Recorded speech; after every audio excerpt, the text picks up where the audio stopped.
Leo Rowsome. Of course, you've had the benefit really of learning from both schools of piping. Leo being an exponent of the open style, and then you came into contact later with, say, Willie Clancy. Right, musicians like that.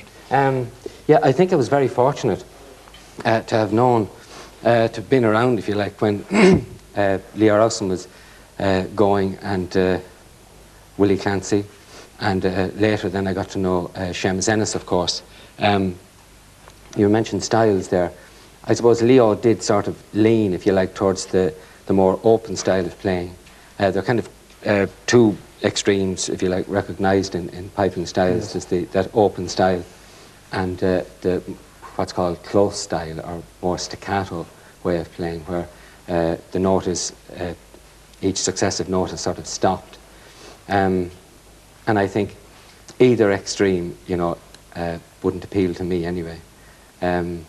I think in a lot of pipers, the older pipers tend to go totally for the really close style of piping.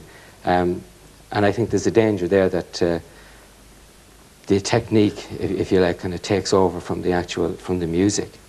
And a combination of the two, excuse me, to me lends more interest to the music and more expression to the music.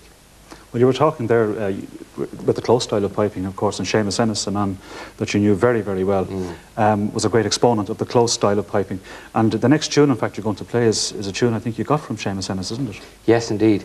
It's I suppose really it's the only full-length descriptive piece that exists in the tradition, a piece called The Fox Chase. It exists in several versions that have been collected, and as far as I know, maybe you know something about a version that exists for the fiddle. That's John Doherty's version. Yes, yeah. This particular version is different to any other version I've heard anyway of the Fox Chase. They're all fairly similar except for this one, and this one is much longer as well. And it's, you know, basically it describes the happenings and the goings on in a fox hunt. Incidentally, it's based on the tune of a piece of music called On Mothereen Rua, which would be a very, very old piece, which has verses in it, in the form of a dialogue between the farmer and the fox.